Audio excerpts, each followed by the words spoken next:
3D platformers are kind of having a renaissance moment over the last 12 months. Just to name a few off the top of my head, we've gotten titles like Demon Tides, Big Hops, Bubsy 4D, Mr. Sleepy Man, Tito, and the latest game to join that lineup, Duskfade from Weird Beluga.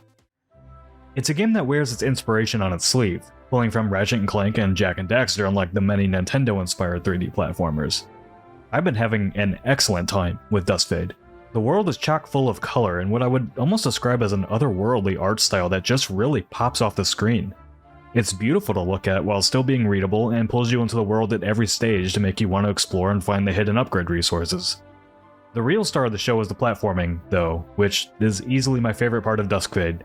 I've often found that newer 3D platformers like the ones I mentioned at the start of this video tend to miss that flow in the moment-to-moment gameplay that titles like Jak and Daxter and Ratchet & Clank provided, and I think Duskfade actually nails that aspect.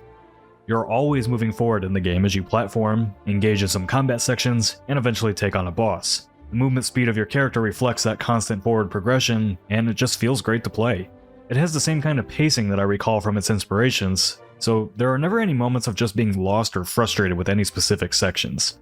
New abilities arrive at a nice pace, there are some challenging boss fights, and the banter between the two main characters has its moments. The story is fine, if unremarkable.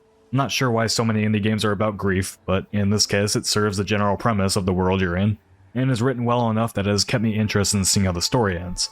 The combat is probably the game's weakest element. There's nothing really wrong with it, but at least halfway through the game, it's never really gotten all that interesting. Most of the time, you're just in a square or circular space dodging and smacking the enemies around. It would have been nice if the game utilized its excellent platforming more for the combat sections to at least keep them a bit more varied. Thankfully, it does do exactly that in the boss fights. In general, though, Duskfade has been a really nice surprise as a game I was keeping a general eye on but hadn't paid too much attention to. I'm nearing the end of my playthrough, and I've had a smile on my face the entire time. Duskfade will be available on Steam, Switch 2, PlayStation 5, and Xbox Series for $29.99 on August 13th. The second game I checked out for this episode was Wild Blue Skies, developed by Chuai Labs, a game that is also inspired by some classics you may have heard of.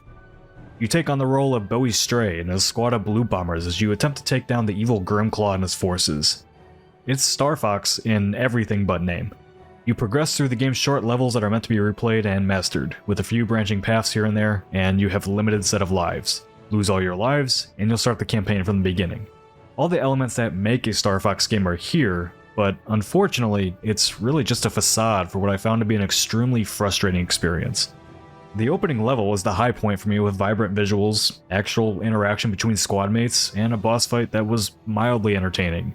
But after that, the game quickly cascaded into blandness and frustration.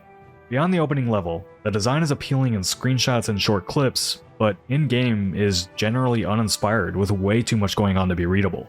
Your squad mates have almost no character to speak of and are completely useless in fights. Weapons don't really feel punchy at all, and instead of feeling like I was in dogfights in the open flight levels, I felt like every ship was just trying to kamikaze me out of the air.